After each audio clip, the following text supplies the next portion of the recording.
우리 인포맥스 라이브가 나온 명콤비입니다. 톰과 제리 잘 아시겠지만 YG경제연구소 차영주 소장님 그리고 레몬 리서치의 김민수 대표님과 함께하도록 하겠습니다. 어서 오세요. 예, 안녕하십니까. 안녕하십니까. 네. 반갑습니다. 이게 김민수 대표처럼 안 굽혀져 배가 나와가지고 이거 그러시네요. 예. 오늘 거의 안 굽혀져. 네. 고생하셨습니다. 인사부터. 예. 네네네 인사 이렇게 나도 받고요. 네. 우리 소장님이랑 대표님도 연구위원님과는 초면인 예, 건가요? 뵙겠습니다. 네. 예. 저 근데 워낙 많이 들었습니다. 예, 명성이 자자하신 분이라 거성이라고 거기에서 하죠. 그 얘기는 많이 어깨의 들었습니다. 거성. 예. 어. 저기 반짝반짝 빛나는 별이어서 저희가 감히 쳐다오는 분이죠. 그 정도? 이런 분. 예. 네, 머리가 없어서 그렇습니다. 예. 머리가 없어서. 예. 제가 원래는 네, 제가 그렇습니다. 저기 그러면 새 정부 수혜를 좀 받으실 수 있으신가요? 아니죠. 이건 또 무슨 아닌가요? 얘기인가요? 아니죠. 저희 그거는 거기까지 가는 겁니다. 예. 아니 예. 안철수 그 공약이 아니었던 걸로 알고 있습니다. 아닙니까? 죄송합니다. 네, 네. 죄송합니다. 여기서 좀 정리하고요. 진짜 뵐 때마다 처음 뵙고 예. 영어로 말씀드릴 뻔했어요. 왜요? 타일러 닮으셨.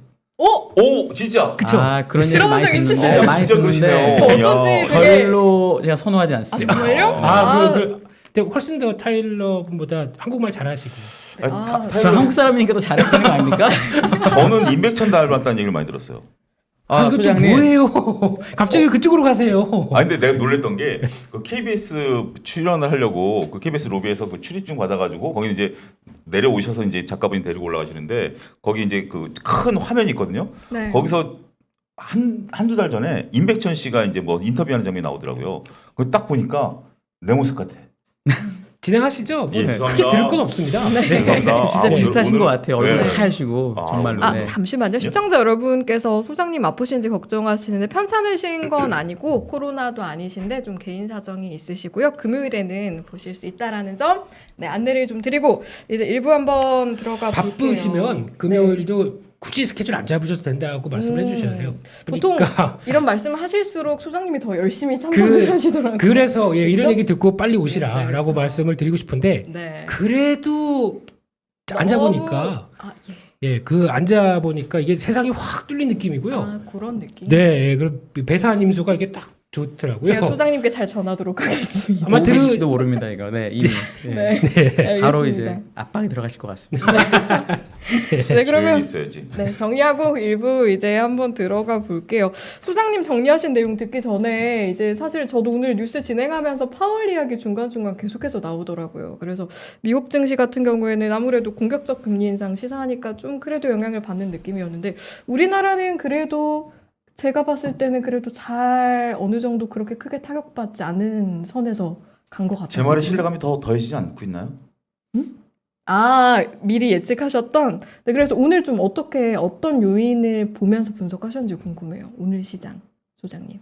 하십시오, 임백천 선생님. 예. 네. 근데 제가 오늘 뭐 증시는 그렇게 많이 보지는 않았는데 제 기조는 제가 지금 거의 한 달 가까이 지금 인포맥스에 얘기를 하고 있는 게 바닥론에 대한 뭐 믿음 아직 네. 이게 좀 훼손되고 있지 않다라고 보여지고 오히려 그런 것들이 지금 이제 어떤 뭐 파월 의장의 어떤 그 발언이라든지 아니면 뭐 지정학적 리스크 오늘 뭐 아침부터 생화학 무기 얘기도 네. 나왔고 여러 가지 얘기가 나왔음에도 불구하고 증시가 흔들리지 않고 있다라고 저는 계속 보거든요. 그러면 지금 그러면서 증시의 변동성은 더욱더 잦아들고 있고 그런 모습들을 본다라면 저는 나름대로 더 확신이 강해지고 있다.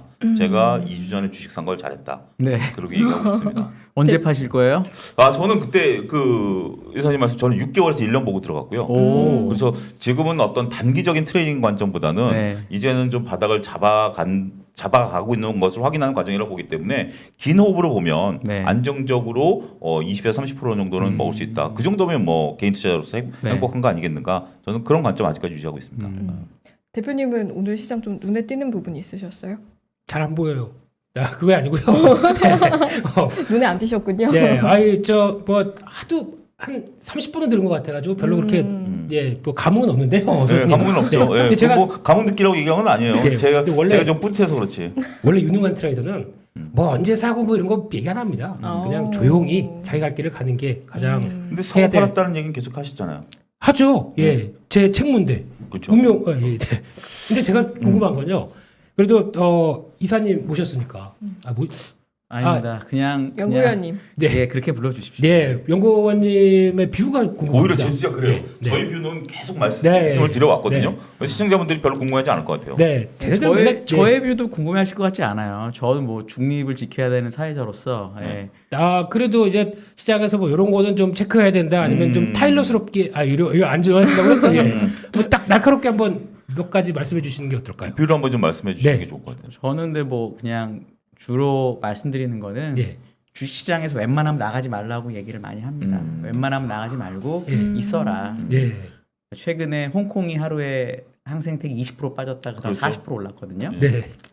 그거 못 먹거든요. 못 먹죠. 네, 못 먹기 때문에 웬만하면은 있어라. 개인들이 있고 네. 정 불안하면은 미국 그냥 인덱스 사라라고 주로 얘기를 합니다. 친구들한테는. 그리고 그게- 지금 시장은 네. 제가 그래서 오기 전에 소장님하고 우리 대표님 거를 두 분을 봤거든요. 네. 근데 저도 생각은 소장님하고 지금은 비슷해요. 지금 나쁜 뉴스가 계속 나오는데 주식이 별로 반응을 안 하는 거 보면은 네. 가격 조정은 대충 된 거 아닐까라는 희망은 가지고 있습니다. 네. 예, 그러니까 2주 동안 보셨던 건 큰 내용이 없다 이 얘기죠. 아니 근데 되게 강하게 소신을 갖고 주식을 사야 된다고 얘기를 하신 거는 되게 저도 좋게 봤고 그다음에 대표님은 계속 이제 뭐랄까 좀 더 조심하자 적극적으로 라고. 그런 얘기도 되게 좋게 봤고 왜냐면 누가 받을지 모르니까요. 그렇죠. 당연히. 두루두루. 그럼요. 좋게 작년 가을에 뷰가 바뀌었었거든요. 그때는 이제 김현 대표께서 개별 종목 그때 NFT 메타버스를 선도적으로 말씀하셨고 네. 저는 이제 그거를 좀 주저했었고 근데 상황에 따라 좀 바뀌는 거니까. 네. 그래도 진행자의 역할로 최고신데요. 균형감을 아주 오, 예. 완벽하게 유지해 주셨어요. 만약에 버럭 소장님 계셨으면 이렇게 얘기 안 했죠. 어떻게요? 뭘 빨리 진행해! 뭐 이러시면. 네, 그런 의미에서 빨리 네, 진행해 예, 예. 보겠습니다. 예. 소장님, 네, 정리하신 내용 예, 이제 하나씩 오늘 좀 몇 볼게요. 가지 네. 사항을 좀 말씀드리는데 제가 이제 재무제표를 하는데 재무제표가 이제 뭐 조금 지루하신 것 같은 매매 기법 한 가지 오늘 소개할 거고요. 그다음에 이제 공시 내용 나왔던 것들 보고 네. 그다음에 마지막에 이제 리포트 이건 제 개인 내피셜이 아니라 기사를 제가 보면서 오늘 정리해드리도록 하겠습니다. 일단 제가 그 윌리엄 오닐의 우리나라 이제 최고의 주식 최적의 타이밍하고 윌리엄 오닐이라는 투자자가 있어요. 근데 이분 책이 우리나라에 3권 번역돼 있는데 이분은 뭐 간단하게 설명을 드리면 전통적인 가치 투자자예요. 가치 투자자인데 우리가 보통 가치 투자자라고 한다라면 가치에 집중을 하시는데 이분은 가치와 차트를 동시에 접목을 하십니다. 그러니까 이제 종목을 선택하는 게 지금 여러분들 화면에서 보시면 캔슬림이라는 이분의 대표적인 상황이 있는데 이게 캔이라는 것은 밑에 보면 이제 뭐 주당 순이익 뭐 이렇게 해서 여러 가지들이 있는데 보통 보면 우리가 이제 오닐의 그 전략을 캔슬림 중에서 많은 분들이 캔에 집중을 좀 하세요. 네. 근데 캔이라는 건 기본이거든요. 주당 순이익이라는 연간 순이익 증가, 이거는 이제 3년에서 3분기 정도 이렇게, 그러니까 연속성을 가져야 된다라는 당위성인데 이게 이제 우량 기업을 이제 하는 기본적인 조건이죠. 근데 저도 처음에 오닐의 전략을 공부할 때는 이 부분에 굉장히 꽂혔었어요. 근데 이 부분보다는 저는 지금 뒤에 와서 보는 것들이 여러분들 슬림에 보면 기관의 후원이라든지 여기서 이제 기관의 후원이라고 했는데 이제 그 미국에는 이제 기관이고 우리식으로 보면 외국인과 기관들의 이제 네. 수급이 들어와줘야 된다. 그러니까 결국 제가 그 터틀 트레이딩의 책에서 썼듯이 우리가 이제 이 주당 순위가 연간 순위 이런 것은 종목을 선정하는 기본이에요. 근데 그렇다고 해서 가치가 좋다고 해서 무조건 사는 게 아니라 결국 수급이 들어와주고 이런 것들이 모멘텀이 올 때 사라라는 오닐이 얘기를 하는 거예요. 그러니까 결국 오닐은 우리 개인 투자자들이 가치에만 집중해서는 이게 어떤 모멘텀을 찾기가 어렵다. 네. 그래서 가치 집중해서 좋은 종목을 찾아놓고 모멘텀이 나오는 기업에 대해서 들어가라. 그러니까 네. 쉽게 얘기하면 그거예요. 감나무가 달다고 해서 감나무 밑에 가가지고 감이 떨어지기를 기다리는 게 아니라 좋은 감나무를 선택해 놓는 거예요. 그러다가 그 중에서 감이 떨어질 것 같은데 가서 입을 벌리고 있으라는 거예요. 그러니까 좀 오히려 개인 투자에 따라하기 좋은 방식인데 밑에 제가 이제 오닐 하면은 차트에서 오닐의 컵 모양이 굉장히 유명합니다. 네. 이게 어떤 거냐면 이 컵의 모양에서 여러분들이 혼동하시는 것 중에 하나가 컵은 상승 구간에서만 인정이 됩니다. 하락 구간에서는 절대 인정되는 게 네. 아니고요. 상승이 1번이 계속해서 이렇게 올라오는 거예요. 올라오다가 어느 정도 고점을 찍을 때까지 보는 거예요. 오늘은 이 상승 트렌드의 중간에 들어가는 게 아니라 상승 흐름을 보다가 2번을 찍고 컵의 모양이 이제 3번으로 만들어진 다음에 요 4번이 요 2번의 꼭지점보다 낮아야 됩니다. 네. 전통적인 컵 모양은. 그리고 살짝 조정을 받으면서 이제 손잡이가 만들어지는 거예요. 이게 이제 컵의 손잡이죠. 그리고 올라갈 때 5번에서 사라라는 건데 이게 어떤 개념이냐면 일단 상승할 때 보자. 그 다음에 이제 어느 정도 차익을 실현하는 물량들이 나오지만 이 라운드가 깊어지지 않고 라운드가 된다라면 이것을 받치려는 힘들이 세다. 그리고 결국 우리가 이제 이 2번의 꼭지점과 4번의 꼭지점의 차이점은 뭐냐면 이 꼭지를 찍고 내려올 때 일부 당황한 사람들은 우리가 그렇게 하죠. 아, 고점에 팔 걸. 그러다가 4번에 올 때 여기서 물량이 어느 정도 소화되고 손잡이가 되면 이 힘이 강하다는 걸 증명하는 거예요. 많은 온일의 컵에서 실패 모양이 나오는 게 4번이 이렇게 확 밀리면서 컵 모양이 네. 아니라 손잡이가 안 나오는 경우가 페일일 경우가 상당히 많습니다. 제가 왜 이걸 얘기를 하냐면 지금 LG노텍을 좀 말씀을 좀 드리려고 하는 거예요. 최근에 LG노텍 주가 움직임이 상당히 견조하다 보니까 LG노텍을 해석하는 것들도 많은데 제가 볼 때 LG노텍의 지금 이 라운드 형태, 그러니까 LG노텍이 지금 상승 추세죠. 일단 온일의 컵에서 라운드 형태에서 여기서 37만 5천 컵이 나와야 되는데 컵이 안 나오고 올라갔어요. 이건 변형된 컵의 모습이거든요. 네. 저는 그렇게 해석을 한 겁니다. 변형된 컵의 모습이다라고 해석을 해서 LG노텍이 우리가 이걸 단순하게 온일의 책들을 우리가 이제 피터 린치 책 못지않게 많이 보시는데 이런 걸 찾아내는 것도 요소다. 그러면 첫 번째 고점에서 바닥까지 네. 보통 얼마쯤 빠지는 걸 컵으로 인정하나요? 예를 들어 뭐 너무 많이 빠지면 그건 컵이 아니라 무슨 뭐 여러 가지 대폭락인 변형된 거잖아요. 것들인데 네. 주봉과 일봉이 좀 다르긴 한데 네.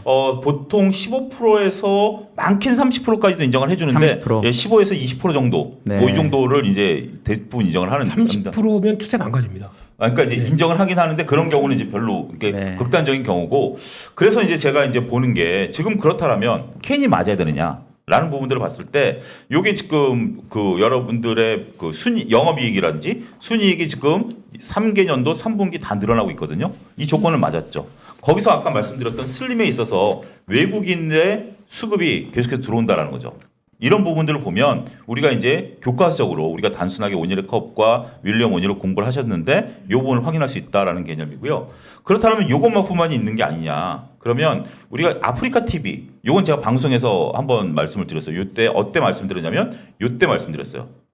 이 중간에 컵 모양이 있는 거죠. 그러니까 쭉 상승 추세가 오다가 전형적인 컵 모양이 만들어졌죠. 손잡이까지 만들어지고 올라가고 지금 이제 밀린 건데 어찌됐든 이때 딱 저도 아프리카 TV 방송을 하면서 보는 순간 이건 컵이다.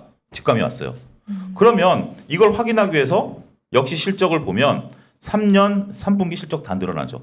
그리고 당시에 제가 수급을 좀 갖고 왔어요. 9월에서 10월까지 수급을 갖고 오면 외국인이 계속 샀던 수급이 들어온다. 그러니까 이제 이게 이제 뭐 맞다 틀리다라는 개념보다는 많은 분들이 공부하고 있는데 공부와 실전을 따로 보시는 분들이 많은데 이걸 실전에 찾는 것도 하나의 팁이 된다. 네. 그래서 제가 이제 LG노텍이 최근의 주가 움직임과 과거에 찾았던 몇 개월 전에 찾았던 아프리카 TV를 가지고 여러분들이 좀 설명을 드렸고요. 요거는 이제 이 정도로 마치도록 하겠습니다. 어차피 뭐 이건 공부하자. 부장님. 예. 지금 제 화면에 차트 보시면 어떤 생각 드십니까? 완벽하죠? 이것도 큰 모양이. 근데 네. 이거는 주봉이죠. 아, 주봉이면 되죠. 네. 주봉이면 이제 이것도 세아 시트. 이건 또 김 대표가 얘기했던 종목이니까요. 회장님 예, 근데 실전적으로 그러면 예. 저희 구독자분들이 저런 차트를 다 볼 수 없잖아요. 그렇죠. 그럼 어떻게 골라야 될까요? 예를 들어 뭐 업종이 잘 나가는 거에서 고른다든지 뭐 이런 거 있잖아요. 시장에서 고른다든지. 이거는 이렇게 보는 거, 그러니까 두 가지 관점에서 접근할 수가 있는데요. 하나는 캔에 집중을 하게 된다라면 네. 제가 터틀 트레이딩이라는 책을 썼듯이 이미 그것은 검증된 종목들을 모아놔야 돼요. 검증된 그 만약에 계속 평소에 평소에 네. 모아놔야지 그걸 뒤늦게 뒤진다라는 것은 현실적으로 떨어집니다. 우리가 그게 왜 떨어지냐라고 하면 우리가 인간이 갖고 있는 한계가 이게 좋을 것이다라고 생각을 해서 보면 좋은 점만 찾아요. 네. 나쁜 점을 찾지 않기 때문에 이뻐 보이기만 하는 거죠. 근데 우리가 평소에 캔슬림에 캔에 들어갈 종목들을 찾아놓는다라면 거기서 컵을 찾는 건 쉽죠. 그런 식으로 접근해야 된다는 네. 게 개인 투자들의 관점이고요. 네. 저는 아프리카 TV 같은 경우는 지금 이제 요거를 지금 제가 이제 캡처를 한 거인데 땡길 때 요 모습을 보면 이걸 여러분들 윌리엄 오닐의 책을 보면 굉장히 두꺼워요. 근데 참 그 에피소드가 하나 있는데 그게 이제 제가 윌리엄 오닐 책을 대리 때 그 책을 이제 접했는데 그때 굉장히 얇았어요. 지금 책이 한 반 정도밖에 안 됐어요. 네. 근데 이제 그때 이사님 아시는지 모르겠습니다. 펀드 매니저 사이에는 이게 굉장히 유행이 됐었던 책인데 네. 근데 그분이 뒤에 다시 또 그 책을 똑같이 재발행을 하셨어요. 번역자 똑같고 출판사 똑같고. 근데 거기서 앞에 차트가 들어간 거예요. 네. 그러면서 이제 그 번역자가 하신 말씀이 나는 차트가 이렇게 중요한지 몰랐다. 그래서 번역에서 뺀 거예요. 초판에서는. 네. 그러다가 그분이 야, 이 오닐의 컵이라는 게 이렇게 중요하구나라고 해서 그걸 다 넣으신 거예요. 네. 그런 에피소드가 있는데 저는 아프리카 TV를 딱 그때 보니까 이거는 전형적인 컵의 모양이다라는 걸 발견하고 뒤늦게 이제 들어가서 보니까 좋더라 이제 이런 얘기들이 있었기 때문에 여러분들이 이런 것들은 자꾸 실전에서 공부하신 것을 적용하시다 보면 좋은 투자 아이디어를 얻을 수 있지 않을까. 근데 많은 분들이 오해하시는 것들 중에 하나가 만약에 지금 이것도 컵 모양이 아니지만 이것도 컵 모양일 수 있지 않느냐라고 보는데 중요한 전제는 상승 추세에서만 나온다라는 네. 겁니다. 그 부분을 여러분들이 잘 보시라고 말씀드리겠습니다. 자, 그다음에 이제 두 번째 말씀드린 것은 지금 이제 SM 엔터와 관련해서 그 주총과 관련된 이제 얘기가 좀 나오고 있습니다. 지금 이제 SM 엔터가 지금 그 사모펀드하고 지금 표대결이 들어갔어요. 사모펀드랑 표대결이 들어갔는데 지금 SM이 이번에 주총에서 어떤 안건을 넣냐면 보통 우리가 이제 그 주주명부 폐쇄라고 한다라면 결산일에 같이 하죠. 그러니까 네. 통상 12월 31일에 결산과 동시에 이것도 공시합니다. 뭐 보통 12월 한 20일쯤 정도 되면 주주명부 폐쇄라는 공시가 들어옵니다. 네. 이게 무슨 의미냐면 주식 같은 경우 김미수 대표처럼 하루에 뭐 두세 번씩 사고 팔고 해버리면 주주를 확정하기 어렵죠. 주주를 확정하기 유령입니다. 어렵죠. 들어갔다 나왔다. 들어가서 주주를 확정하기 유령이에요. 어렵기 때문에 네. 우리가 특정 시점에 주식을 갖고 있는 사람들만 주주라고 인정한다라는 게 주주명부 폐쇄예요. 그 보통 12월 31일 날까지 그 주식을 갖고 있는 사람에게 우리가 그 권리를 주겠다라는 네. 얘기인데 지금 이거를 12월 30일에 주총 2주 전으로 변경할 수 있다.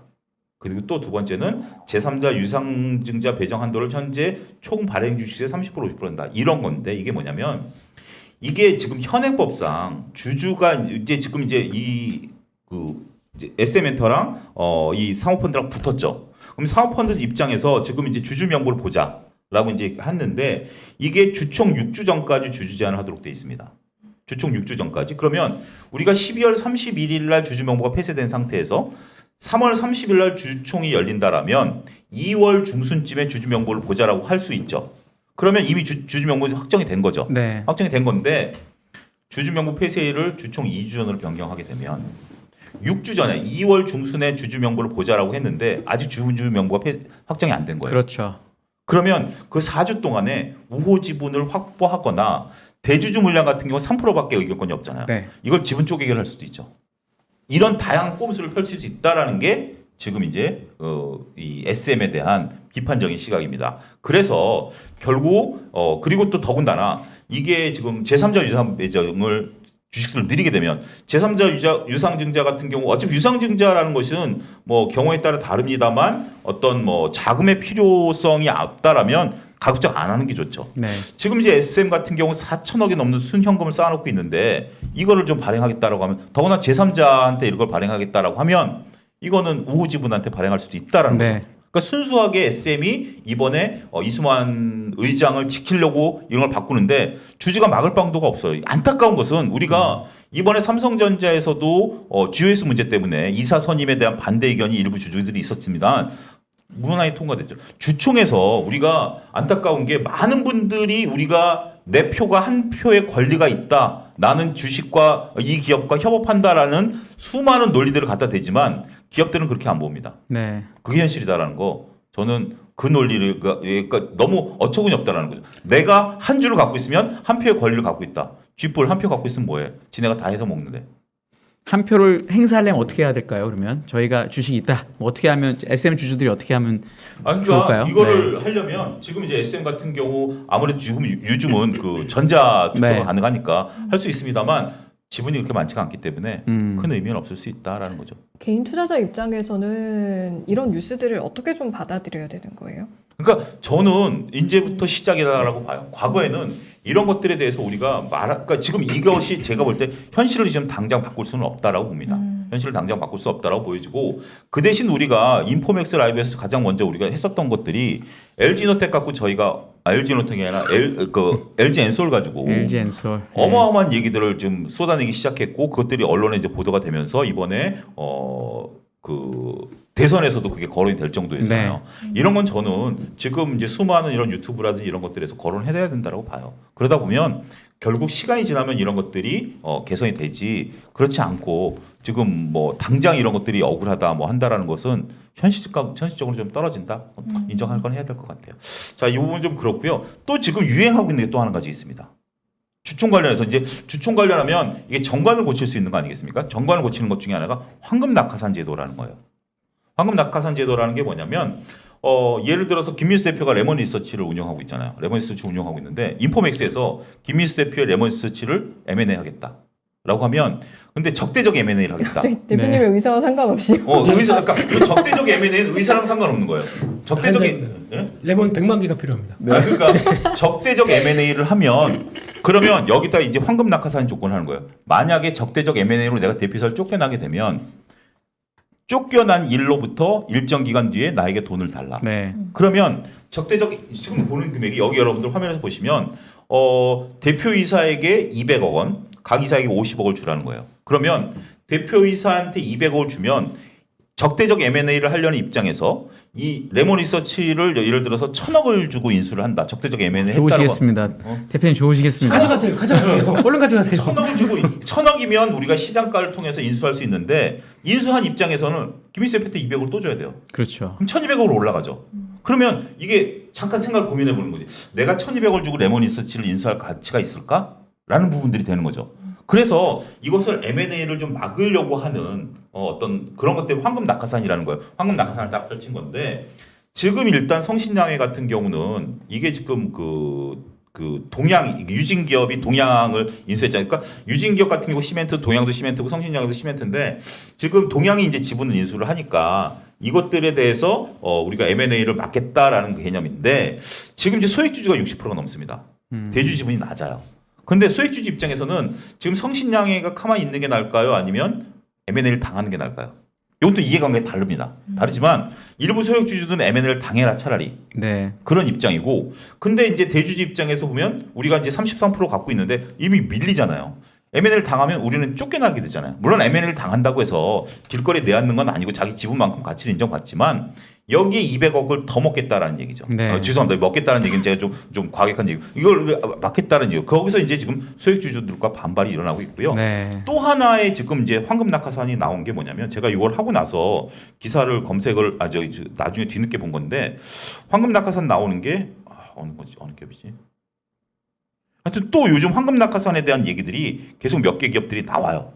그러니까 여러분들이 그런 개념들도 이게 과연 이 대주주 이 기업을 보호하려고 하는 것이 맞아. KB증권이 이번에 공모하면서 제가 갑자기 이름을 잊어버렸는데 여러분 걔네가 이제 공모하면서 공모를 유상증자를 이제 하면서 조건이 있잖아요. 그 유상증자를 다 원활히 소화 못하면 주관사가 인수하도록 돼 있어요. 보통 그렇죠. 보통 그런 조건들을 많이 하죠. 그런 조건 했는데 그 회사가 유상증자가 흥행이 실패해가지고 KB증권이 그걸 다 떠안았어요. KB증권 딱 떠안아서 KB증권이 이제 2대 주주가 됐는데 1대 주주가 됐는데 KB증권이 1대 주주가 됐는데 걔네가 황금 낙하산 조건을 지금 이번에 걸었어요. 그러니까 KB증권이 그 경영진을 어떻게 하거나 아니면 다른 쪽에 팔아가지고 이걸 M&A를 하려고 하는 부분들을 막아버리게 된 거예요. 그러니까 KB증권이 곤혹스럽다라는 게 기사의 어떤 주요한 것들입니다. 그러니까 이제 그런 개념들을 보면 여러분들이 투자 아이디어를 얻을 수 있다. 요점 말씀드리겠고요. 마지막으로 지금 이제 시간 뭐 하니까 요거는 이제 제가 기사를 그대로 따왔어요. 이거 왜냐하면 민감한 문제이기 때문에 단 한 가지 이제 기사를 제가 100% 따왔다라는 거. 그 다음에 여기서 나오고 있는 실명이 거론된 부분은 지웠다라는 거. 이거 부분인데 뭐 아실 수는 다 있어요. 근데 이번에 지금 이게 제목이에요. 증권사 바이오 리포트 테마주 조장. 이게 제목이에요. 보면 생물 정보 분석이라는 회사가 있는데 이게 윤석열 디지털 헬스케어 테마주 뭐 이렇게 얘기해요. 그럼 보면 윤석열 당선이 바이오 헬스케어를 한다라고 해서 했다. 그렇게 해서 우리가 이런 회사를 블라블라 하려고 했다. 근데 이게 지니너스라는 회사를 하면서 해당 리포트가 나가고 지니너스 주가는 한 주 동안 10%가 넘는 강한 상승을 보였고 특히 지난 17일 하루 만에 7%가 넘었고 윤석열 정책 수혜자는 특징주 기사가 나오기 시작했다라는 개념이죠. 하지만 전체적으로 봤을 때 이거는 전혀 상관이 없다. 라는 거죠. 그런 거죠. 그러면 마지막에 보면 재조명도 하지만 실적 추정치도 제공하지 않았다. 목표 주가 투자 의견도 제시하지 않았다.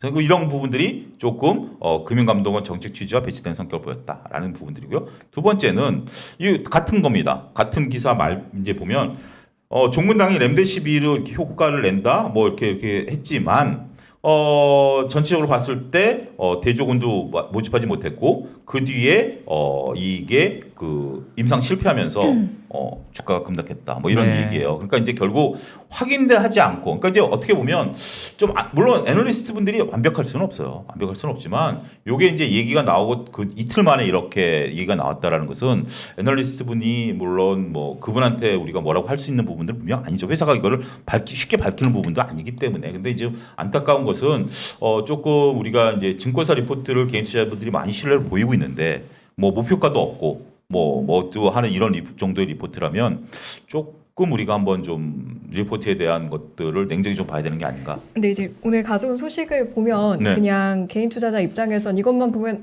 그러면 앞으로 애널리스트들이 주는 그런 증권사에서 분석한 리포트들 너무 믿으면 안 되겠네라는 생각이 들거든요. 근데 또 그렇게 말씀하시는 건 아닐 거 아니에요. 무조건 네, 의심하라는 그러니까 우리가 건 이런 아니니까. 뜻을 좀 그렇죠. 보셔야 돼요. 애널리스트 분들이 그 매도 의견을 못 내요. 못 내요. 이거는 두 가지 이유예요. 하나는 첫 번째는 예를 들어서 내가 연합인포맥스에 매도 의견을 내면 연합인포맥스에서 제가 그 리포트를 내면 출입 금지를 당합니다. 왜 우리 회사에서 나쁜 걸 썼어? 두 번째는 연합인포맥스를 갖고 있는 수많은 주주들에게 엄청난 항의에 시달립니다. 너 때문에 주가 빠진다. 네. 이게 냉정한 현실이에요. 그러다 보니까 그래서 여러분들이 우리가 이제 그 어릴 때 우리가 이제 그 독재 정권 시절에 우리가 이제 신문을 볼 때 어르신들이 그러셨잖아요. 행간의 기사를 읽어라. 네. 라는 것처럼 이게 지금 그 증권사 리포트도 행간의 뜻을 읽으셔야 돼요. 행간의 뜻을 읽으셔야 되는데 한 가지 안타까운 것은 이 점이에요. 저는 이 점은 좀 안타깝다라고 봐요. 이게 만약에 종근당을 맞췄다 못 맞췄다라는 것은 이거는 뭐 인간의 한계다라고 치지만 리포트를 내면 있어서 리포트는 저는 이건 리포트는 객관적인 게 아니라 주관적인 거예요. 리포트는 만약에 어느 해당 기업의 삼성전자에 대해서 삼성전자가 이런 실적들을 갖고 있고 삼성전자가 앞으로 이렇게 돼서 목표 주가를 제시한다라는 것은 그 순간에 애널리스트의 주관이 들어가는 거거든요. 네. 그 주관을 우리가 보고 그 논리를 보는 건데 이게 실적 추정 애널리스트가 우선 해설사에만 그치면 안 되죠. 애널리스트가 그러면 이 종목을 사라 마라라는 의견을 제시해 줘야 돼요. 말하라는 거 못한다는 걸 알아요. 그러면 내가 사라라는 것에 대해서 뉘앙스를 보여줘야 되는데 그런 뉘앙스를 보이지 않았다라는 것은 어떻게 보면 리포트에서의 의미가 있겠느냐라고 봤을 때 저는 좋은 평가를 내릴 수 없다는 거죠. 김민수 대표님은 네. 어떠세요? 리포트를 받아들이는 그 개인 투자자의 어떤 관점은 어때야 된다고 생각하세요? 잘 졸고 있었습니다. 예, 또. 지금 질문에 네. 답을 해주시면 돼요. 질문 너무 좋습니다. 지금. 네. 네, 너무 좋습니다. 저는 솔직히 소장님이 좀 오버하신 것 같습니다. 네, 오늘도 역시나 욱하려고. 네. 오늘도 화 여러- 많으셨죠? 네, 오늘 화를 많이 쳐보셨어요. 근데 지난주 같았으면은 나 이제 목소리 안 높이려고. 좀 안 높이셨, 덜 높이셨어요. 네, 네네네. 그래서 이맘쯤이면 욱할 때 됐는데 귀를 그때 깨려고 막으려고 그랬죠? 네. 졸다 그때 깨려고 그랬죠? 네, 그때 이제 멍하다가 이제는 정신 차려야 될 때 하는데 계속 낮은 톤이셔가지고. 그렇게 쏠았구나. 네. 근데 제가 보기에는 보통 이제 리포트를 많이들 보실 겁니다. 많이 보실 때 그렇죠. 증권사나 아니면 개인 간의 그러니까 PR 자체가 그거를 이제 얼만큼 밸류를 더 주느냐 덜 주느냐에 따라서 여러 가지 논리가 있다고 하더라도 저희는 그걸 볼 필요가 없다고 생각들어요. 거기 나오고 있는 객관 뭐 물론 안에도 전망이나 예측치가 다 나오겠지만 그거보다 저는 앞장과 이제 한 두 번째쯤 가게 되면 업황에 대한 여러 가지 동향이나 네. 또 지금 보면은 이제 좀 많이 보신 분들은 아실 겁니다. 이게 팩트인지 이 사람의 전망이 내 미션인지. 개인적인 그렇죠. 네. 개인적인 그 의견인지. 의견인지. 근데 그쪽으로 가기 시작하면 저는 안 읽고요. 항상 제가 PDF로 해서 볼 때 이렇게 체크하는 거는 산업 동향까지만 가고 뭐 이제 그래서 앞으로 예상 실적이라든가 이거 나올 때는 그냥 안 봅니다. 그거는 캡처도 안 합니다. 저는. 산업 되다 보니까. 동향을 우선적으로 안타까운 거 두 가지를 이사님 증권회사 계시지만 네. 이제 어떤 말씀을 하시려고 갑자기 긴장하셔야 되는 건가요? 두 가지를 네. 팩트를 말씀드릴게요. 두 가지 팩트를 말씀드릴게요. 네네. 하나는 여러분들이 차용자 좀 오버했다라고 생각하시는 분들은 예를 들면 뭐 삼성전자라든지 카카오라든지 이런 것들이 IR 한 다음에 IR을 하면 이제 IR을 한다라고 하면 지금 뭐 화상으로 하는지 뭐해서 하는지 모르겠습니다만 그 각 증권사 이제 내가 왜 이런 얘기를 하냐 삼성전자랑 카카오 같은 경우는 거의 대부분의 증권사에서 커버를 하기 때문에 리포트를 냅니다. 그래서 IR을 예를 들어서 오늘 했다. 오늘 화요일이죠. 화요일에 했다 그러면 그분들이 퇴근 안 하고 집으로 회사로 다 들어가세요. 그럼 내일 아침에 카카오랑 삼성전자 리포트가 다 쏟아집니다. 네. 밤새서 그거 쓰시잖아요. 그럼 이제 IR한 걸 이제 투자자들에게 속보를 알리셔야 되니까 굉장히 고생하세요. 근데 그 리포트를 여러분들이 이제 개인 투자자들이 자꾸 오해를 살 수 있는 게 예를 들어서 하나증권을 내가 거래한다. 그럼 하나증권 리포트밖에 못 보세요. 현실적으로. 그리고 내가 키움증권을 거래한다. 그럼 키움증권 리포트만 못 보세요. 네. 그러면 여러분들이 수단과 방법을 가리지 말고 한 번 정도는 그날 나온 리포트를 다 뽑아보세요. 첫 장만. 다 뽑으면 너무 정수가 많으니까. 그러면 두 가지로 확인하세요. 첫 장이 나오면 엑셀표에다가 목표 주가를 쫙 쓰세요. 목표 주가를 쫙 쓰시고 그 옆에다 근거를 쫙 쓰세요. 새로운 사실을 아실 수 있을 겁니다. 무슨 새로운 사실인지를 얘기해 주셔야 될 것 같은데 궁금해하실 것 같아요. 네. 제가 그 작업을 몇 번 해보고 놀란 사실이 있어요.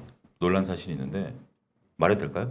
말씀하시죠. 간단히요. 간단히요. 네. 간단히 그러면 끝내지 마시고요. 예를 들면 네. 카카오 기준으로 지금 이제 한 10만 원 정도라고 예를 들어 보겠습니다. 그러면 목표 주가가 20개 증권사 정도로 봤을 때 20개 증권사에서 목표 주가가 한 뭐 우리가 한 14만 원, 15만 원이라고 봅시다. 그러면 20개 증권사에서 17개는 15만 원에 근접합니다. 그리고 한두 개 증권사만 약간 벗어납니다. 근데 그거는 뭐 그럴 수 있죠. 뭐 IR을 듣다고 하죠. 근거를 보면 어떤 기업은 해외 기업과 비교를 하고요. 어떤 기업은 성장 가치랑 어떤 회사는 성장 가치랑 비교를 하고요. 어떤 회사는 과거 PR과 비교를 합니다. 근데 보면 해외에 카카오와 같은 기업이 있는데 그쪽 평균 밸류가 47.5배이기 때문에 카카오도 현재 이익의 47.5배.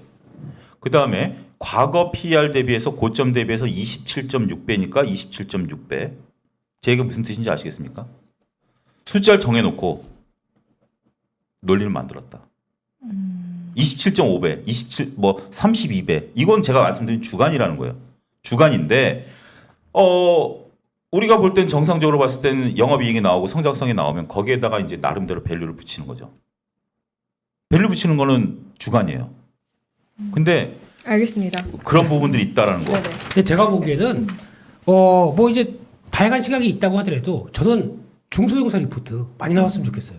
네, 저는 우리나라에서 그러니까 지금 미국 같은 경우도 이제 리서치 법인 독립적으로 나오면서 다양한 의견들도 많이 나오고 이 회사에 대해서 뭐 산업 분석이나 이런 게 많이 나오는데 저희는 찾아다니려고 하더라도 그러니까 저도 이제 관심이 많아서 찾는다라고 하게 되면 리포트는 한계가 돼 있고 차라리 구글링해서 검색하는 게 훨씬 더 다양한 상황이 나오게 되면 좀 아쉽다는 느낌이 많이 듭니다. 그래서 물론 지금 열일을 하고 계시지만 예, 저는 뭐 아닙니다. 부하들 시키시나요? 전혀 괜찮습니다. 네. 그리고 또 한 가지 그 김민수 대표 얘기가 이제 그런 게 지금 그 최근에 뉴스를 보니까 어느 분이 이제 그 리포트 시장 이야기도 해야 되니까 좀 자, 간단하게만요. 마지막으로 할게요. 네, 선생님. 리포트 전문 회사를 또 네, 찾으셨더라고요. 30분이 그래서 넘었어요. 이제 네. 그 증권회 소속이 아니고 객관적 리포트를 발행할 때 이제 미국식으로 이제 다양한 회사들이 나올 것 같아요.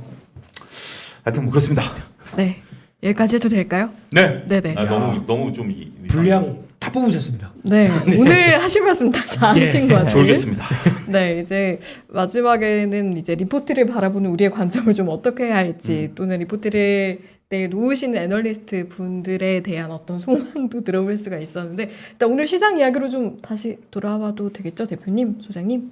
네.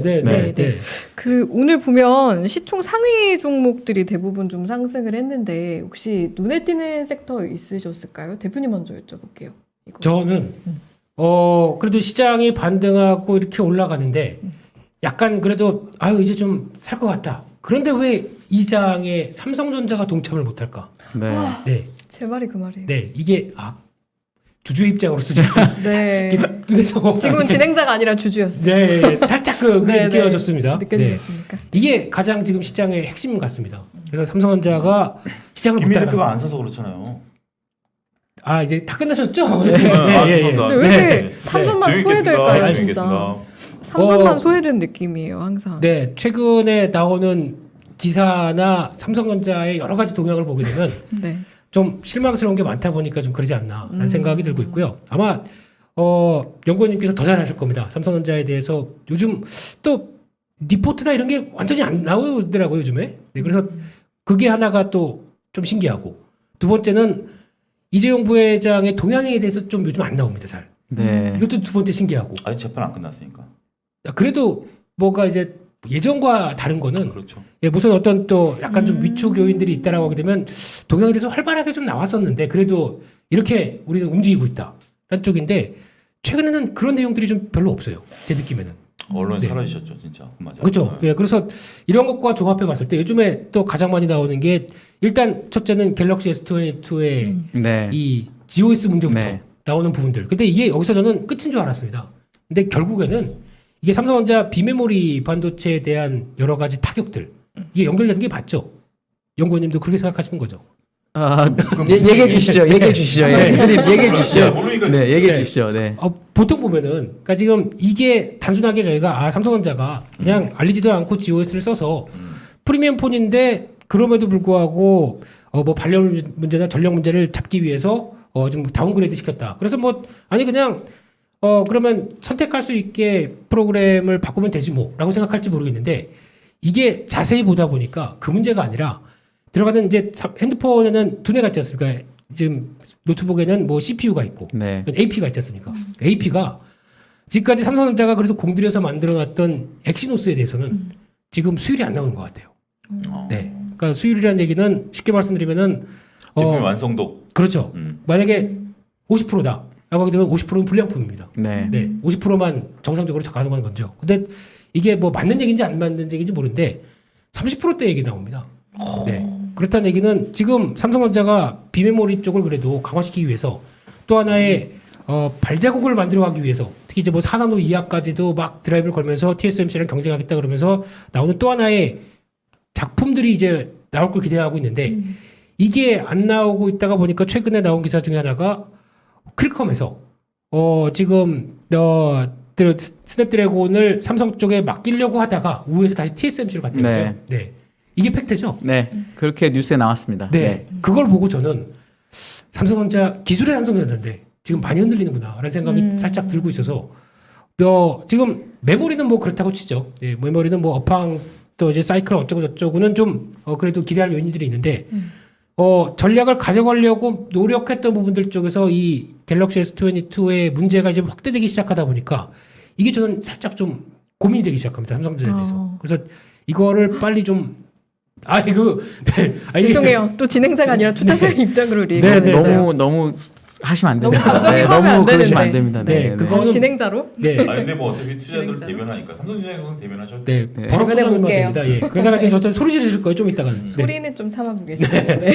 그러니까 요거를 좀 정리가 좀 되면서 그래도 잘 하시겠죠. 저희 워낙 또 근데 이게 지금 약간 흔들리는 모습들이 나오다 보니까 아무래도 여기서 변화가 삼성전자에 대한 자신감이나 이런 게 떨어지면서 지금 나오는 게 지금 주가에도 반영되는 게 아닐까 라는 생각이 들어서 그렇군요. 이게 조금 아쉽습니다. 네.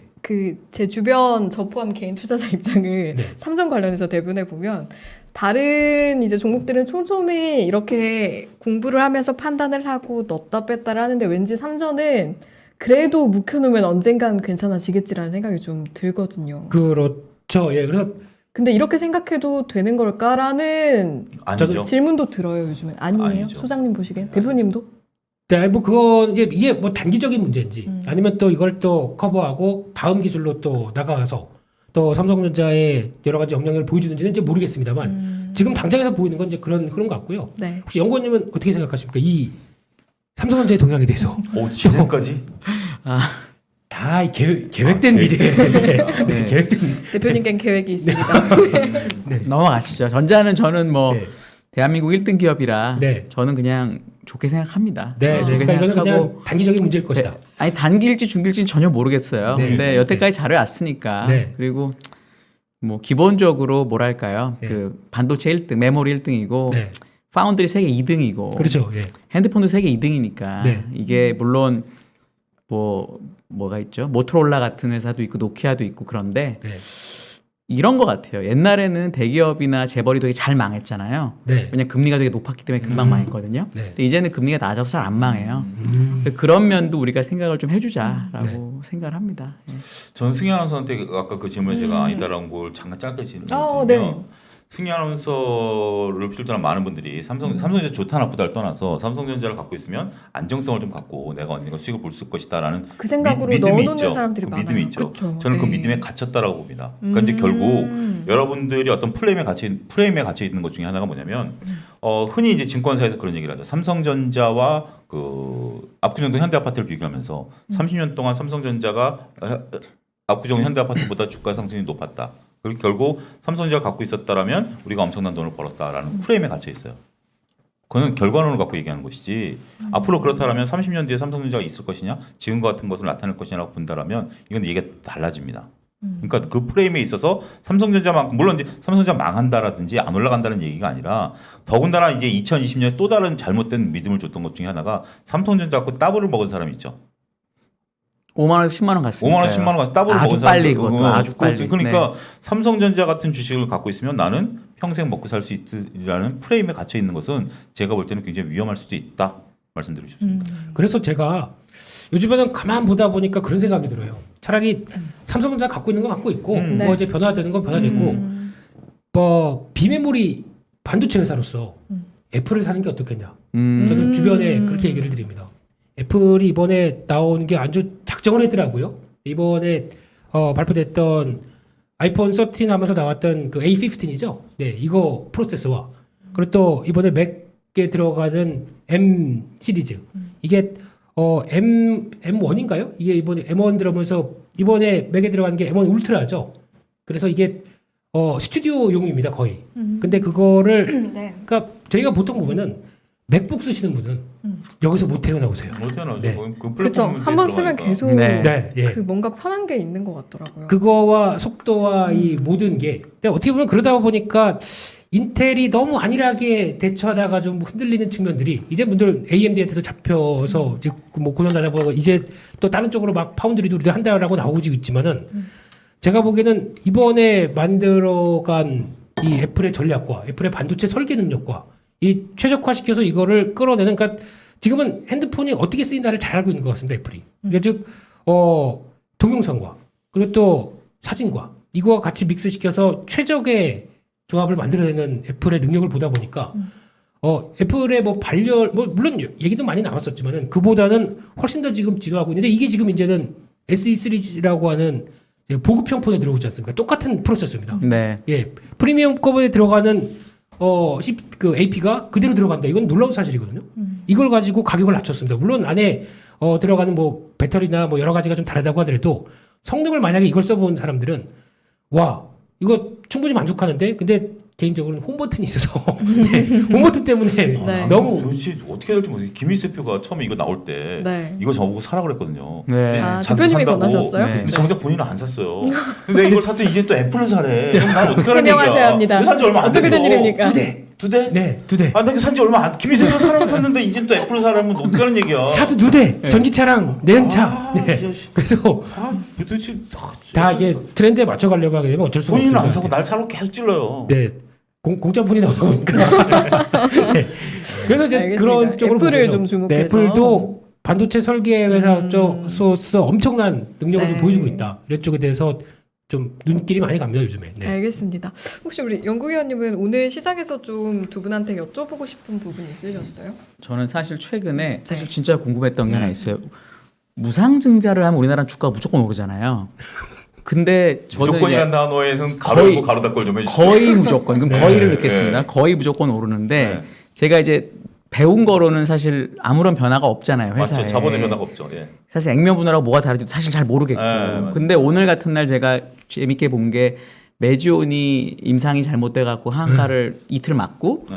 근데 증자 공신하고 하한가가 벗어났나 그랬던 것 같아요. 맞습니다. 이런 거 어떻게 보통 개인분들 설명 주세요. 저는 너무 신기하더라고요. 야, 이게 그 공시로 이게 되는구나. 너무 신기해서.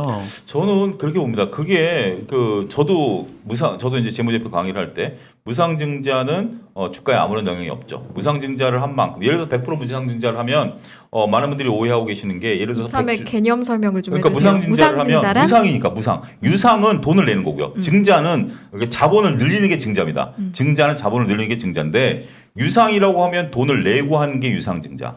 무상이라고 하면 공짜로 하는 게 무상증자죠. 근데 무상증자 같은 경우 우리나라 같은 경우는 이제 유상증자 같은 경우는 내가 권리를 포기할 수도 있어요. 근데 무상증자는 우리나라는 포기를 못 하게 되고 예를 들어서 100% 무상증자라고 한다면 내가 100주를 갖고 있는 게 200주가 되는 거예요. 와, 좋죠. 200주가 되죠. 근데 10,000원짜리 주가가 5,000원으로 떨어집니다. 네. 그렇기 때문에 결국 내가 갖고 있는 총 자산의 규모는 똑같아요. 그래서 이게 조산모사가 아니라 어떻게 보면 눈 가리고 아웅일 수도 있는데 그래서 그럼에도 불구하고 그러니까 이제 이런 경우가 있죠. 무상증자를 호재로 보는 측면은 이게 그 재무적으로는 아무런 게 없습니다만 이게 예를 들어서 무상증자가 호재일 경우는 그러죠. 자본이 너무 작아서 자본을 좀 키워야 된다. 자본이 좀 커야만 또 뭐 은행의 대출이라든지 뭐 이런 걸 할 수 있는 요소가 되고 또 무상증자를 통해서 주식수를 좀 늘려서 주가를 좀 주가가 이제 거래량이 너무 적을 때 움직인다라든지 아니면 주식시장이 초호황기 때는 무상증자 물량을 소화시켜 줄 수 있기 때문에 올라갈 수 있다라는 거. 마지막 한 가지는 뭐냐면 착시 효과. 10,000원짜리로 봤던 주식이 5,000원이면 싸다라는 느낌을 주기 때문에 착시 효과로 올라갈 수도 있어요. 하지만 이런 거 전부 다 그걸 갖고 투자하는 것은 저는 가치 투자자로서 용납이 안 된다. 네. 저는 그렇게 말씀드리고 싶습니다. 저희 트레이더이신 대표님 어떻게 보세요? 네, 트레이더도 되게 중요한 일이니까. 네. 그렇죠. 근데 이 상황에서 그러니까 느끼는 게 그거 같습니다. 시장에서 사람들이 되게 불안하죠. 그래서 오늘도 이틀째 한가야. 그러면 진짜 와 큰일 났다. 네. 근데 뭔가 이슈를 던져서 네. 빠져나올 수 있게 회사가 만들어간 과정이 아닐까. 네. 제가 빠져나간 건 아니고요. 모르죠? 모르죠. 네. 거래원을 보니까 뭐 너무 자고 이렇게 넘어가시다가 저는 진짜 솔직한 얘기로 주식시장을 못 믿겠어요. 워낙 뒤통수를 많이 맞아봤기 때문에 우리가 건전한 주식시장이 됐으면 좋겠어요. 저는 그때까지 제가 계속 이런 좀 쓴소리를 좀 하고 싶어요. 소장님이 네, 말씀하십시오. 먼저 말씀하세요. 아닙니다. 저는 소장님한테 쓴소리를 던지려다가 예, 아니 그냥 예. 저는 소장님이 미소 짓는 시장이 왔으면 좋겠다. 그러니까요. 절대 안 옵니다. 네. 아마 상승장에서도 네. 이런 이제 자료 이렇게 딱 찾아다가 절대 아니 아니니까. 시장 올라갔는데 왜 이런 게 올라 이런 또 하실 것 같아가지고 예 그냥 그러려니 합니다. 그러려니. 예. 아마 네네. 그래야 또 소장님 또 토명의 멋진 캐릭터가 모습이 유지가 네네네. 되는데. 그리고 그거 갖고 혹시 또 다음에 자리를 어디 제가 짧고 아닙니다. 절대 잘리면 안 됩니다. 네. 그래서 이제 그렇게 보여지고 있고요. 네. 근데 만약에 이제 보통 이제 이런 상황이 됐을 때 이제 뭐 저 같은 경우는 이제 등락률 상위랑 거래량 급증 종목들 이런 것들 체크를 하는데 네. 그래서 갑자기 이런 거 들어오면서 딱 올라오게 되면은 주가가 아마 먼저 반영하지 그러니까 주가가 움직이면서 이 뉴스가 나오지 않았을까요? 이제 그런 뭐 한국 시장의 특성도 약간 있긴 있지만 그러면서 나왔을 때 솔직히 별로 관심은 없습니다. 관심은 없는데 이걸 가지고 아마 내일은 그러니까 거래가 터지면서 밑에서 네. 올라온 이걸 뭐라고 그러죠? 무슨 약간 악셀 효과 비슷하게 내일도 한 번 더 움직일 수는 있을 것 같아요. 근데 네. 여기서 가장 체크하는 게 오늘 고점을 넘어가느냐. 네. 네. 거기서 이제 매물을 맞느냐. 아니면은 오늘 고점하고 저방아까 나왔던 요 가격대 네. 오늘 또 강하게 또 들고 올라갈 수 있느냐. 이게 중요할 것 같은데 뭐 이제 관련된 내용들 뭐 기술 내용들의 이쪽에 대해서는 바이오니까 바이오 보려면은 지금부터 저한테 한 1시간 반만 주셔야 되는데요. 네. 근데 그게 안 되다 보니까 네. 지금 패턴으로 20분을 제가 끝낼게요. 저한테 주세요. 가져가세요. 네. 근데 이런 상황 쪽에서 아마 패턴만 보게 되면은 일단은 빠져나오는 게 더 좋지 않나라는 생각은 네. 딱 들고 있습니다. 네. 저는 이거를 이렇게 좀 짧게 정리하고 싶으면 이사님 아시지만 소로스가 얘기한 재규 이론이라는 게 있지 않습니까? 네. 재규 이론이 있는데 이거는 루저들의 재규 이론이다. 뭐냐면 이게 냉정한 시각을 보면 무상증자를 통해서 주가가 올라간다는 걸 이해하기 어렵죠. 하지만 일부 이해 못하시는 분들은 이걸 사는 거죠. 그러면 혼동이 오는 거죠. 이거 명확한 기준이 없으신 분들은 야, 무상증자가 악재라는데 왜 올라가지? 뭔가 호재인가? 누가 사지? 그러면 계속 사기 시작하는 거죠. 이런 식의 어떤 현상들이 일어나는 것들에 대해서는 결국 끝은 우리가 화려하지 못할 가능성이 높습니다만 그런 것들에 대해서는 주가가 올라가기 때문에 해석을 달리한다는 것은 굉장히 위험하다. 저는 그렇게 또 말씀드리고 싶어요. 그리고 하나 더 궁금한 게 네. 사실은 효과는 네. 무상증자하고 액면 분할하고 사실 똑같거든요. 네. 그냥 이익연금이 자본금으로 바뀌는 거냐 아니냐 그렇죠. 그거만 차이가 네, 있는데 맞습니다. 액면 분할을 하면 네. 기준일에 바로 분할이 되잖아요. 네. 근데 무상증자는 어쨌든 증자기 때문에 권리일도 있고 뭐도 있고 해서 되게 시간이 많이 걸려요. 일단 주가는 5,000원을 반토막 나고 주식은 한 달에 네. 들어오죠. 되게 늦어지거든요. 그럼 회사 입장에서 진짜로 만약에 유통 주식을 늘리고 싶고 그러면 그냥 액면 분할을 하는 게 훨씬 그렇죠. 편하고 쉬운 방법인 것 같은데 고객 그러니까 주주들한테는 우리나라는 주로 무상증자나 주식 배당을 많이 하더라고요. 네. 왜 그런 것 같아요? 저는 잘 외국 주식 볼 때는 거의 못 봐. 예를 들어 아마존도 네. 이번에 액면 분할 해버리고 말거든요. 네. 어떻게 생각하세요 그런 거는? 그러니까 지금 우리나라 같은 경우 지금 제가 생각하는 건 지금 이제 간단하게 생각하는 건 그렇습니다. 액면 분할을 한다라는 것은 자본금에 대한 변화가 없죠. 네. 그러니까 여러분들이 잘 보셔야 되는 게 자본 밑에는 자본금이 있고 자본잉여금이 있고 이익잉여금이 네. 있습니다. 근데 자본금이라는 것은 우리가 주식수 곱하기 액면가죠. 네. 요거가 돼서 결국 액면 분할하기 위해 이 자본금 변함이 없죠. 근데 우리가 예를 들어 동서 같은 경우 보면 동서 같은 회사는 자본금이 제가 정확히 모르겠습니다. 이 자본금이 한 50억인가 되는데 네. 이익잉여금이 한 몇천억 돼요. 그렇겠죠. 그러니까 자본이 크죠. 근데 자본금은 작죠. 그러니까 발행 주식수가 작은 거죠. 그러면 이 이익잉여금을 자본금으로 옮기는 행위가 무상증자 아닙니까? 그런 행위들을 좀 하는 것들도 일부 있다라고 저는 좀 보고 싶어요. 그래서 요거는 뭐 정말 재밌는 정말 재무 이론이라고 보면 이런 것들에 대한 논쟁은 참 재밌는 것 같아요. 저는 오늘 방송하러 오면 이거 여쭤보려고 했는데 혹시 여기 관련된 거 질문 아닙니다. 아닙니다. 답변 저는 들으셨어요? 충분히 좋습니다. 네, 알겠습니다. 충분히 네. 좋습니다. 네. 아니 그 확진자가 어느 때보다 많이 나오고 좀 있긴 나오죠. 한데 이제 거리두기도 실제로 일부 완화되기도 그렇죠. 했고 주변에서 많이 지치기도 하셔서 보면은 해외여행 예약하는 분들 저희 맞죠, 주변에 맞아요. 진짜 많거든요. 그래서 많으세요 주변에? 네. 오, 근데 그- 결혼하시는 분들도 많아서 그런 것 같기도 해요. 그렇죠. 신혼여행 가야 되니까. 네, 결혼을 그리고 못 그동안 갔던 다들 사람들도 미루고 미루다가 어. 올해 정말 많이 하더라고요. 그래요. 그래서 이제 해외여행도 이야기가 많이 나오는데 그래서 저는 리오프닝주 들여다보는 분들도 많으실 것 같아서 리오프닝 중에서 특히 여행 관련주들을 좀 말씀드리면 오늘 하나투어가 이제 어제 보도자료 하나투어가 배포했어요. 3월 달 얼마 전에 이제 거리두기 완화를 했잖아요. 우리가 이제 자가격리하면서 거리두기 완화를 발표한 이후에 제목이 뭐냐면 예약자가 97.3%인가 늘었다. 90% 이상 늘었다라는 거예요. 그래서 제가 그 기사를 이제 찾아보니까 방송을 하기 위해서 찾아보니까 그게 한 3월 뭐 한 10일이라고 예를 들어 보겠습니다. 그러면 3월 1일서부터 10일까지 예약자 수 대비 3월 11일 예약자가 90%가 늘었다라는 거예요. 그러니까 네. 이제 전체적으로 봤을 때 대략 계산해보니까 3월 달에 한 5천 명 정도 예약을 한 것 같아요. 그런데 예약한 현황을 보면 미국과 유럽이 많아요. 그러니까 이제 신혼여행 가시려면 미국과 유럽이 많고 특히 근데 우리가 결국 여행에 대해서 우리 많이 가는 건 이제 동남아 지역을 많이 가죠. 홍콩이라든지 일본이라든지 이런 쪽을 가야 되는데 이런 쪽 우리가 못 가요. 일본은 아직까지 빗장을 안 열었어요. 그리고 홍콩도 지금 우리나라 못지않게 심각해요. 전 인구의 뭐 몇 프로가 걸려서 홍콩 굉장히 심각합니다. 그리고 중국도 지금 이제 다시 또 문 닫는다 지금 얘기 나오잖아요. 그럼 뭘 좀 눈여겨봐야 될까요? 그런 것들 때문에 지금 여행주를 산다라는 것은 좀 저는 오버스럽고요. 여행주는 조금 두 번째 네. 하나투어 같은 경우 여러분들 주봉으로 보시면 2019년 가을에 중국에서 코로나가 터졌거든요. 그리고 이제 우리나라 본격적으로 반영된 게 2020년 1월부터 3월까지 네. 급락세를 나타냈죠. 2018년 19년 대비해서 하나투어 주가가 지금 더 높습니다. 네. 무슨 뜻인지 알겠죠? 오늘의 컵인데요? 아니요, 그건 오늘 컵 모양이 아니에요. 저건 오늘 컵 모양이 아니에요. 아니에요. 그러니까 그 지금 하나투어나 대한항공 같은 경우 2018년 19년보다 주가 수준이 더 높습니다. 그 부분을 좀 감안하세요. 알겠습니다. 네. 일단 그 부분을 좀 체크했으면 좋겠다. 여행주는 아직인 것 같고 대표님은 리오프닝주에도 좀 여러 가지가 있잖아요. 네. 보셨을 때 좀 이 부분 좀 만약에 옥석 가리기 하고 싶으면 이 부분 주목해야겠는데 이런 부분이 있으셨을까요? 지금 시점에서 리오프닝 쭉 움직이는 걸 항상 이제 심리가 앞서는 거죠. 예, 이제 우리 근데 앞서 소장님 잠깐 얘기했듯이 뭐 95% 늘었다고 하는데 이게 뭐 무슨 또 9배가 늘었다, 뭐 10배가 늘었다, 뭐 이런 예약수가 나오는데 이게 숫자놀이죠, 솔직히. 5천 명 갖고 뭐 하나투어 꿈쩍도 안 해요. 저희가 예전에 해외 여행 나갔었을 때가 이게 하루에도 몇만 명이 나간 거죠. 네. 네, 이런 상황들인데 이게 그러면 지금 10,000%라고 그러면 믿겠습니다, 제가. 근데 작년 동기 대비해서 뭐 많이 나가봐야 뭐 몇천 명 나갔을까 말까. 뭐 그때 하도 심각한 수준인데 거기서 몇 배 늘었다고 그래서 그걸 가지고 이제 본격적인 해외여행 시작 이렇게 하기에는 아직은 힘든 것 같고요. 게다가 지금 보면은 그런 생각 많이 듭니다. 저희가 코로나19 때 보통 나가서 해외여행 가서 이렇게 쓰고 거기 가게 되면 또 와 막 또 해변 보이고 그러면은 가서 칵테일 한 잔, 이 칵테일 이렇게 안 마시는구나. 네, 이렇게 손 돌려가면서 네, 왜 이렇게 마셔보고. 막걸리에 손 들어가서 먹게. 왜 이렇게 하면 쓱 소리 나요. 네.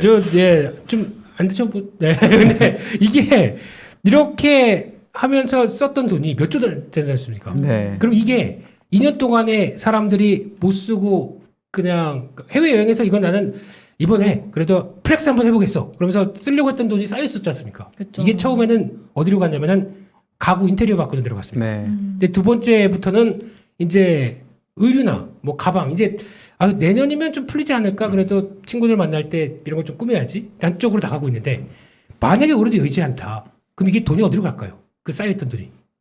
이게 이제 저는 오늘 이번에 핵심 같거든요. 근데 그래도 이제 방역이 완화되고 하기 시작하면서 처음에는 오랜만에 그러면 우리 2년 동안 동창회도 못하고 사람도 못 만났는데 좀 만나보자 라고 네. 해서 나왔었을 때 만약 앵커님 같은 경우는 그러면 만날 때 어디 만나시죠? 어디서 사람들 만나냐고요? 저 궁금해서 그런 거예요. 사생활을 왜 이렇게 물어요? 아니, 요즘에 참정입니다. 방역을 진짜 잘 지키는 편이라 집에서 집에서요? 아니면 회사 집 정말 그렇게. 다른 분들한테 여쭤봤어요. 죄송해요. 죄송해요. 제가 너무 방역 지침을 잘 지켜서. 방역 지침. 죄송합니다. 이런 질문에 이렇게 저는 간단하게 대답을 하는데 뭐냐면 지금 내 지갑에서 돈을 빼나가는 기업과 미래 내 지갑에서 돈을 빼나가는 기업 구분하자. 지금 당장 내 지갑에서 돈을 빼나가는 기업 같은 경우 저는 BGF 리테일에서 오늘 바나나 2개를 먹었거든요. 그리고 이번 주말에 그 노스페이스 옷을 살 예정입니다. 네. 그러면 그런 관련 기업들하고 앞으로 저는 김민수 대표 얘기한 것처럼 저는 그 어머니하고 여행계를 들어오는 게 있어요. 지금 한 2년 쌓이다 보니까 이제 우리 비즈니스 타운도 가자. 네. 지금 그럴 정도 돈이 쌓였는데 이거는 아직까지는 내 지갑에서 돈을 안 빼가고 있어요. 네. 저는 그렇게 구분하고 싶어요. 네. 그래서 이제 이게 어느 쪽으로 가느냐 그러다 보니까 그 사이에 뭐 명품 소비도 많이 활발히 늘었고 그러다 보니까 가전제품도 많이 바꿨고 가구도 많이 바꿨고 리모델링도 하고 그랬죠. 우리 대표님 말씀 좀 하셔야 될 것 같아요. 까먹었습니다. 무슨 얘기 하려고. 예. 그래서 결론은 네네네. 명품도 늘었고. 이런 네. 쪽으로 가면서 나오는 변화긴 한데 그 다음에 소비가 만약에 아직까지 여의치 않는 쪽으로 간다. 그러면은 어디로 갈까 전 되게 궁금합니다. 그래서 만약에 이게 혹시나 그러면 그런 것도 이제 그래도 돈은 쌓여 있고 그런데 혹시나 자동차나 좀 이제 다른 내구재 쪽으로 좀 넘어가지 않을까. 네. 예, 이런 쪽에 대해서 나오고 어차피 지금 자동차는 사고 싶어도 못 사잖아요. 지금 맞아요. 출하량이 그러다 보니까 그러니까 네네. 아마 계획은 하신 분들이 많을 것 같아요. 이참에 많아요, 제 주변에. 그렇죠. 여행도 한 네. 2년 못 갔는데 여기서 한번 하게 되면은 진짜 내가 차라리 그럼 여행 안 가고 2년 동안 모아가지고 차나 한번 사보겠다. 라고 네. 할 수 있는 이런 내구재 쪽에 대한 변화가 또 나오지 않나 생각돼서 만약에 이렇게 되게 되면은 물론 그러면 현대차가 또 반응이 좋을까요? 아니면 전기차가 좋을까요? 아니면 외제차가 좋을까요? 여기에 대해서도 지금 고민을 하고 있거든요. 그래서 제가 주변 분들한테 이렇게 물어보고 있습니다. 그래서 그럼 주변의 분위기가 어때요? 주변에 차 있는데 뭐 이런 분위기, 네. 또 사? 뭐 이런 분위기. 그래서 아마 다음에 이제 소비에 대해서 그래서 아마 저도 가끔씩 통계청에서 발표하는 소비 데이터 관련돼서 이게 쭉 보긴 보는데 아직은 일단은 다 가지고 있는 것 같아요. 이거를 그냥 진짜 열리게 되면 여행으로 갈지 아니면은 또 마냥 또 막상 이제 여행으로 가게 되면은 가서 이제 그럴 것 같아요. 가서 이제 뭐 캐리어도 사고 뭐도 사고 하면서 나오는 소비가 같이 맞물리면서 들어가긴 한다고 하더라도 막상 거기 갈 수 있을까? 그러니까 그 여행지가 안전할까? 이런 생각도 많이 하다 보니까 네. 되게 좀 주저할 수도 있다고 생각이 들거든요. 물론 가고 싶지만 그래서 그 대상이 먼저 어디가 열리느냐 라는 쪽도 중요할 것 같고 근데 아직은 특정하기는 좀 어려운 단계. 솔직히 한 10만 명대 이상에서는 좀 어렵지 않을까요? 네. 그리고 또 여행은 해외에 있는 사람들이 우리나라도 와줘야죠. 그게 더 나아요. 인바운드가 들어야 돼요. 그렇죠. 아웃바운드 갖고는 수익 별로 안 나요. 그러니까 그것도 같이 연결하게 되면은 아직은 좀 이런 생각을 해봤었을 때 저는 이제 소비 패턴에 대해서도 더 체크해보자라는 생각인데 확인되면은 제가 차를 바꾸겠죠. 차가 없는데? 지금 이런 차 타고 다니죠. 그런 차가 뭐예요? 뭐 이소룡이십니까? 테슬라의 SUV를 타십니까? 아니, 저 차 없습니다 저는요. 사모님 차잖아요. 네, 와이프가 몰라요. 저는 네. 차 운전을 별로 안 좋아합니다. 아, 네. 네. 왜 이런 얘기까지 하시는 네. 옆을 돌아보시면 그 원인을 알 수 있습니다. 제가 기사 노릇해요. 어디 이동할 때. 아 정말요? 일정 맞게 되면은 그래도 정말 감사하죠. 그래도 네. 갈 때마다 이렇게 꼬박꼬박 태워주시고 네. 그리고 법서 이런 거 얘기하시고 예. 훈훈하네요. 네. 알겠습니다. 훈훈하죠. 아무튼 네. 리오프닝주에서 그 도대 흐름이 결국엔 어디로 갈지 이제 추적 단계인 느낌도 드는데요. 두 분 말씀 들어보니까. 근데 그 하는 걸 들면 이제 여행의 형태는 초반에는 단체 여행이 될 것 같아요. 그러니까 저 같은 경우 단체 여행을 거의 안 갔고 가족 여행 외에는 네. 개별 여행을 다니는데 지금 만약에 저도 여행을 열린다면 단체 여행 갈 것 같아요. 왜냐하면 방역된 곳, 안전한 먹거리 이런 것들을 제공하기 때문에 다소 불편하다 하더라도 지금은 불편보다는 나가는 게 목적이기 때문에 네. 그런 것들 때문에 여행주들이 여행사들이 좀 수혜를 볼 가능성도 있다 정도로 하고 싶습니다. 알겠습니다. 아, 스텔라 양님이 이제 종목 좀 하고 웃음 표시 말씀해 주시는데 저희 벌써 9시가 돼서 네. 네, 이제 마무리를 좀 슬슬 해야 될 것 같아서 이제 네. 종목 이야기는 아마 금요일에 소장님이 돌아오시면 아주 적극적으로 두 분께 물어봐 주시지 않을까. 그러니까 네. 물어보는 게 아니고 화내면서 네. 얘기를 하시겠죠. 가져가 한 주 쉬었잖아. 강탈 이런 느낌입니까? 김윤 대표는 숙제를 갖고 있잖아요. 아직 방언 터질 때 안 됐어요? 예? 방언 터질 때 안 됐어요? 종목 방언? 아닙니다. 뭐 이거는 뭐 원래 트레이더는 뭐 내가 이거 산다 막 이러면서 하는 게 아니고요. 아니 뭐 사라고 이제 뭐 다섯 종목 갖고 있습니다 이런 것도 아니고요. 그냥 다섯 종목 갖고 있습니다. 다섯 종목. 조용히 시장 맞춰서 그냥 가는 게 운명이다 이렇게 생각합니다. 알겠습니다. 네, 저희 오늘 1부는요 이렇게 김민수 대표님 그리고 차용주 소장님과 함께 했습니다. 두 분 오늘 너무 고맙습니다. 네, 감사합니다. 감사합니다. 네, 고생하셨습니다. 개인 투자자가 성공할 확률이 5%예요. 5% 안에 여러분들 드시려면 정말 노력 많이 하셔야 돼요.